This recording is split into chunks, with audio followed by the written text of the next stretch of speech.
Salam sejahtera, kami dari kelompok 5, mata kuliah DI 3104 Utilitas Interior Bangunan akan menjelaskan mengenai Water and Waste Management. Sebelumnya perkenalkan, nama saya Anissa Julia Sita Azahra dengan NIM 173190009 akan menjelaskan chapter 1 yang berjudul Urban and Household Wastewater Management. Berikut adalah subbab yang akan dijelaskan dalam chapter ini. Air limbah atau wastewater diproduksi oleh semua pengguna air dengan sistem sanitasi yang disalurkan melalui air. Pada kawasan urban atau perkotaan, sumber ini dibagi menjadi 3, yaitu sumber domestik, dari fasilitas komersil, dan dari fasilitas industri. Pada fasilitas komersil dan industri dapat terjadi kontaminasi berat karena dapat mengandung bahan kimia dan metal yang dapat merusak infrastruktur dan lingkungan. Sementara itu, pada kawasan pertanian dan peternakan, air limbah juga dihasilkan dan dapat mengontaminasi secara ringan karena dapat mengandung patogen berbahaya yang menjadi wabah jika tidak diolah dengan baik. Namun, manajemen pengolahannya biasanya tidak diikutkan dalam kawasan urban atau perkotaan. Secara keseluruhan penggunaan ini, air digunakan sebagai media pengangkut dalam penggunaan air domestik dan dalam penggunaan komersial atau industri. Pada skala komersial atau industri, air digunakan untuk membawa limbah yang dihasilkan dalam setiap proses, seperti proses produksi, pencucian, atau fasilitas pendingin, termasuk tempat besar dan kecil seperti tempat perawatan kesehatan, binatu, restoran, bengkel, cuci mobil, dan lain-lain.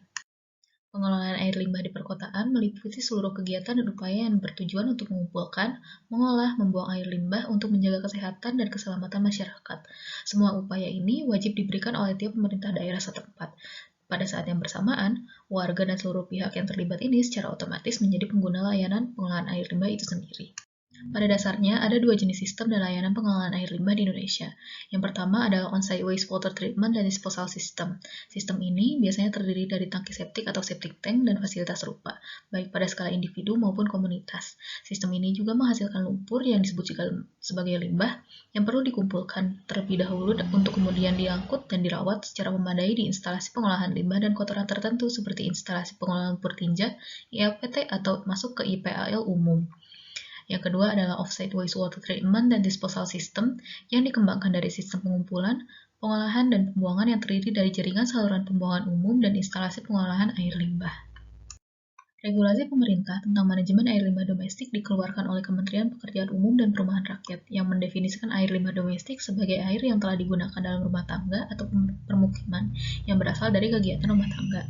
Seluruh air limbah ini perlu ditampung dan diolah terlebih dahulu sebelum dibuang atau disalurkan ke badan air penerima, seperti air tanah, drainase daerah, sungai, dan atau laut.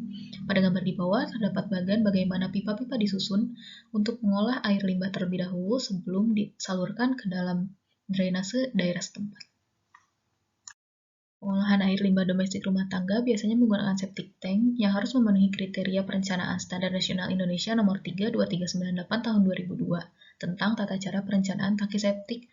Pada gambar kiri bawah terdapat bagian sederhana bagaimana komponen dalam septic tank disusun sesuai standar yang berlaku. Sementara sebelah kanannya adalah ukuran yang dikeluarkan oleh Kementerian PUPR itu sendiri. Komponen standar manajemen pengolahan air limbah domestik sendiri terdiri atas 5 hal, yaitu sumber buangan air limbah domestik dari hasil kegiatan rumah tangga, lalu penampungan dan pengolahan air limbah domestik berupa tangki septik yang kedap dan sesuai dengan SNI, lalu penyedotan lumpur tinja secara berkala, biasanya dilakukan selama 3-5 tahun sekali, lalu transportasi lumpur tinja ke IPLT, yang harus menjamin tidak terjadi tumpahan atau ceceran lumpur tinja selama perjalanan. Yang terakhir adalah pengolahan lumpur tinja di IPLT sesuai dengan SOP yang berlaku. Berikut adalah skema visual sederhana dari komponen standar manajemen pengolahan air limbah domestik yang dikeluarkan oleh Kementerian PUPR Indonesia. Sekian dari chapter 1, terima kasih.